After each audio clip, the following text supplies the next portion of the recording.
Sobat Inti, kembali lagi bersama saya Bening Salsabila di Inti Talk, di mana kita akan membahas topik-topik menarik terkait teknologi dan juga perkembangannya.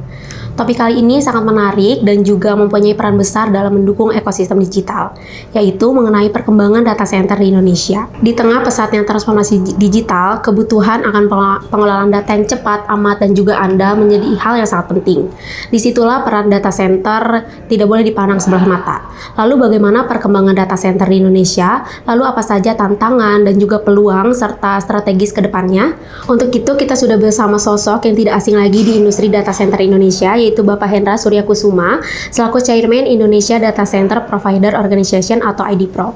Halo Pak Hendra, terima kasih Pak sudah meluangkan waktunya untuk berbincang bersama di Inti Talk hari ini Pak. Dengan senang hati, terima kasih. Gimana Pak kabarnya hari ini Pak?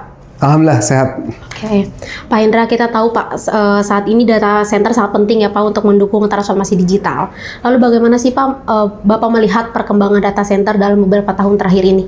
Ya, sangat menarik ya kalau dari sisi perkembangan. Jadi sedikit background, IDPRO sendiri berdiri baru 2016, artinya baru sekitar 8 tahun ya sampai sekarang. Kita juga lihat dari pertumbuhannya itu, kita melihat dari waktu dibangunnya itu hanya ada 6 member. Dan kita running hanya sekitar 32 megawatt.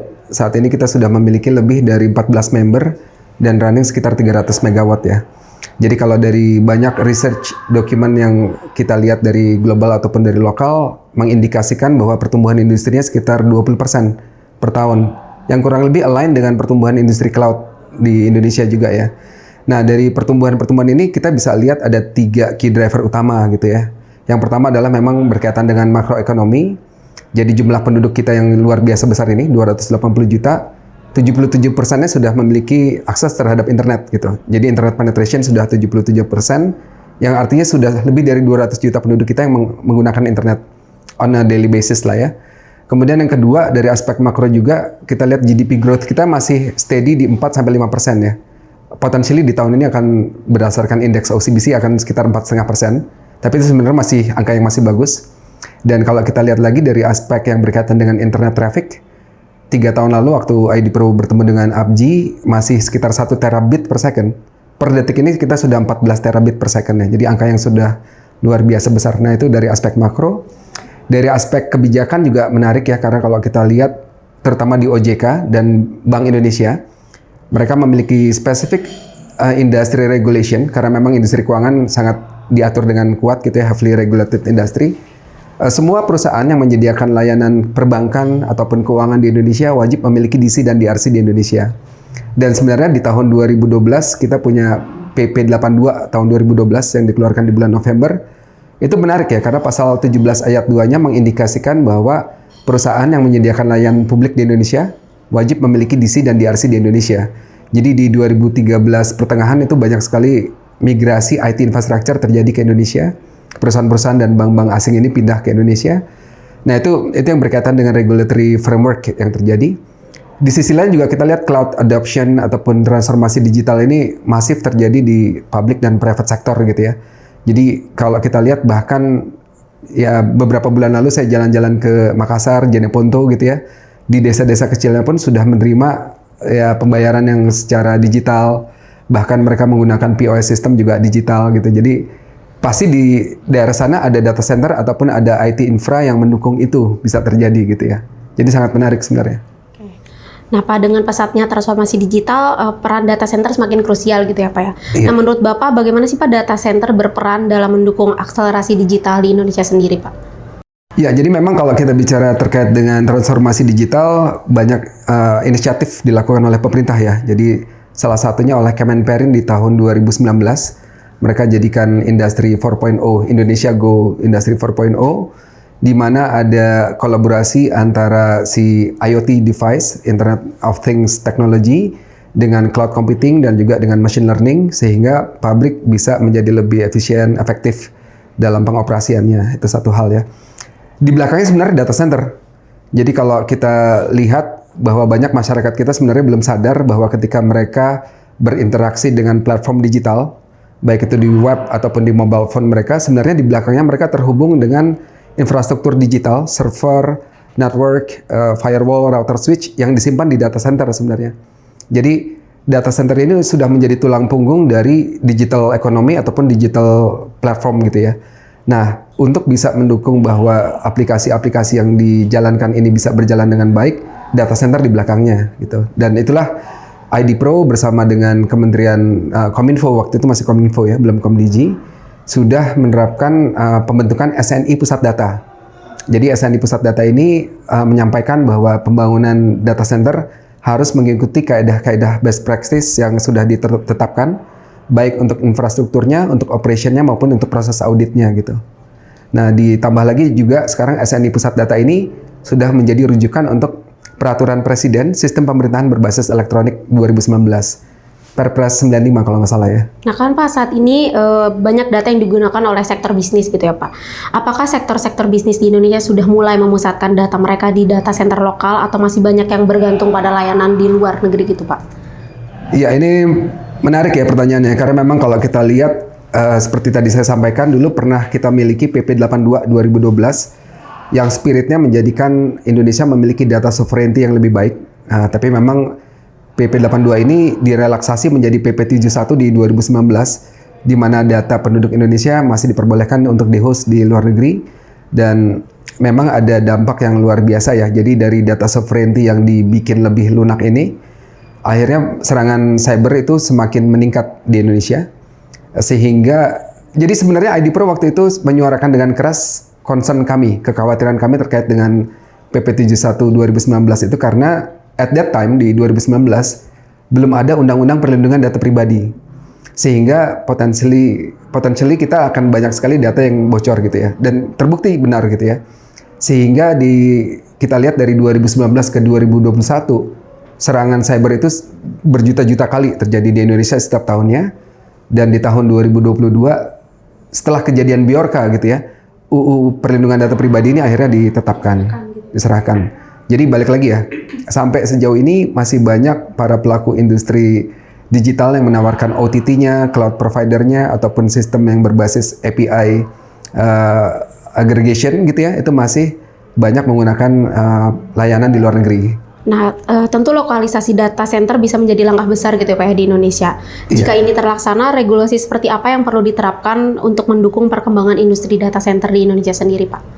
Ya, jadi yang pertama mungkin terkait dengan regulasi, mengembalikan lagi onshoring data regulation untuk digital sovereignty kita jadi lebih baik ya. Jadi sebenarnya di PP 82 itu memang sudah sangat baik yang kita lihat dari sisi muatan ilmiahnya gitu ya. Kemudian juga kalau kita lihat dari aspek yang berkaitan dengan apa yang terjadi di industri yang berkaitan dengan data center, baik itu di Eropa Barat, di Malaysia ataupun di Vietnam, ketika mereka menerapkan digital sovereignty, otomatis investment untuk membangun data center itu semakin besar keinginan para pelaku industri ataupun pelaku investmentnya gitu ya. Yang harus kita ingat saat ini Johor Bahru sudah memiliki sekitar 1,3 gigawatt power capacity data centernya. Sementara throughout Indonesia kita belum mencapai 510 megawatt, juga belum sampai gitu ya. Apa yang dilakukan oleh pemerintah Malaysia itu menarik karena mereka memberikan banyak sekali insentif untuk para pelaku industri. Jadi mereka tidak ada import duty ataupun tax terkait dengan chipset yang berkaitan dengan AI. Jadi machine learning, big data analytics, AI related investment itu mereka nggak ada import duty, nggak ada tax. Regulasi serupa dijalankan di Thailand. Jadi kalau kita lihat bahkan ByteDance bangun 300 megawatt pertamanya di Johor Bahru, 400 megawatt kurang lebih akan dibangun di Bangkok, Thailand. Jadi regulasi yang berkaitan dengan pelunakan dari sisi insentif perpajakan itu sangat membantu. Yang kedua tentu saja berkaitan dengan perizinan ya. Jadi kalau di Indonesia ini pelaku industri data center harus mendapatkan izin PBG, persetujuan bangunan dan gedung, di mana kita harus menyediakan detail engineering design yang lengkap yang butuh waktu sekitar 9 sampai 10 bulan untuk bisa dapat persetujuan dari pemerintah daerah untuk kita bisa bangun gitu ya. Sementara di Malaysia dan juga di Bangkok mereka memberikan relaksasi terkait perizinan. Jadi ada bahkan company yang kita dengar 1 sampai 2 bulan dia sudah bisa start bangun gitu. Itu yang berkaitan dengan regulasi yang berkaitan dengan insentif perpajakan dan juga perizinan. Tentunya juga kita berharap pemerintah lebih keras lagi berkaitan dengan data sovereignty. Jadi kalau di UU PDP clear ya, ada subjek datanya. Jadi mulai dari wali data sampai DPO namanya, Data Protection Officer. Dan ketika terjadi pelanggaran itu harus ada sanksi yang keras, termasuk pidana. Kalau misalnya memang kasusnya disengaja dilakukan gitu ya. Nah ini saya lihat ini sudah sangat menarik, tinggal di petunjuk pelaksanaan teknisnya. Turunannya berupa peraturan menteri yang menjelaskan secara detail apa saja yang harus dilakukan sebenarnya untuk comply dengan UU PDP gitu ya. Karena badan yang menjadi arbitrasenya pun belum dibentuk sebenarnya. Jadi masalah kelembagaan ini, masalah penyediaan personel untuk menjadi ketua badan tersebut sampai ke ahli-ahli cyber security yang nantinya akan bertugas di situ juga saat ini belum clear sih sebenarnya. Gitu ya, Pak. Nah, sekarang banyak gitu ya pilihan data center lokal di Indonesia ataupun di internasional. Apa sih Pak yang menurut Bapak harus dipertimbangkan oleh perusahaan dan memilih layanan data center dan cloud computing sendiri, Pak? Ya, jadi menarik ya. Jadi 3 key driver pertama tadi kan sudah saya jelaskan, makroekonomi, kemudian juga regulatory framework ya. Yang ketiga transformasi digital. Jadi ada key driver keempat nih, AI. Jadi AI ini menarik ya, karena kalau kita lihat semakin banyak penduduk di Indonesia ini ataupun di dunia bahkan ya yang menggunakan AI dalam kehidupan sehari-harinya. Mungkin Bening juga waktu bikin script atau bikin campaign strategi menggunakan ChatGPT gitu ya. Dan ini semakin banyak. Dan itu juga mendorong pertumbuhan kebutuhan power perak di data center. Jadi yang tadinya saya starting di industri ini baru dari 2011 gitu ya. Dari 2011 itu cuman ada paling tinggi itu 8 kW per rak. Hanya 8 kW per rak. Nah saat ini dengan Nvidia chipset H100, minimum kebutuhannya adalah 30 kW per raknya. Artinya 30.000 watt ya. Sementara average rumah di Jakarta ini sekitar 5.500 watt. Atau bahkan kalau kita menggunakan Blackwell server GB200 Nvidia, itu satu raknya bisa 130.000 watt atau 130 kilowatt ya. Jadi bear in mind ketika Bruno Mars manggung di Jakarta International Stadium, sound systemnya itu cuma butuh 100.000 watt gitu. Yang satu stadium ya, sementara ini satu rak aja gitu. Yang tingginya nggak lebih dari 2,3 meter gitu. Artinya ke depan ini saya lihat computing power akan semakin besar. Dan site selection menjadi penting, pemilihan tempat, karena tadi ya kalau salah satu data center yang kami bangun kan di Batam. Jadi di Batam itu di atas Nongsa Digital Park ini memang di atas license Special Economic Zone. Jadi kawasan ekonomi khusus ini juga membantu para pelaku industri AI untuk tidak terkena pajak ataupun import duty ketika dia bawa server mereka yang mahal sekali itu ya. Nah ini juga sangat membantu. Yang kedua tentunya berkaitan dengan reliability, availability dan security dari data centernya. Nah, security jadi memang kebagi dua ya. Jadi ada physical security, jadi daerah itu aman nggak dari gangguan ormas gitu ya. Ini memang isu besar ya di Indonesia. Jadi banyak pelaku data center di bawah naungan ID Pro juga mengalami gangguan dari ormas. Kemudian aspek yang kedua berkaitan dengan logical security-nya. Jadi kalau dulu ID Pro memang fokusnya lebih ke physical security, tapi di tahun-tahun ke depan ini akan lebih fokus ke logical security. Karena serangan cyber ini sudah diintegrasikan dengan implementasi AI.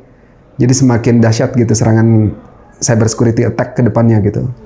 Oke Sahabat Inti, tadi kita sudah mendengar perkembangan data center dan cloud computing di Indonesia. Untuk episode selanjutnya kita akan membahas mengenai pengaruh kebijakan dan regulasi terhadap perkembangan industri data center dan cloud computing di Indonesia. Saksikan episode berikutnya.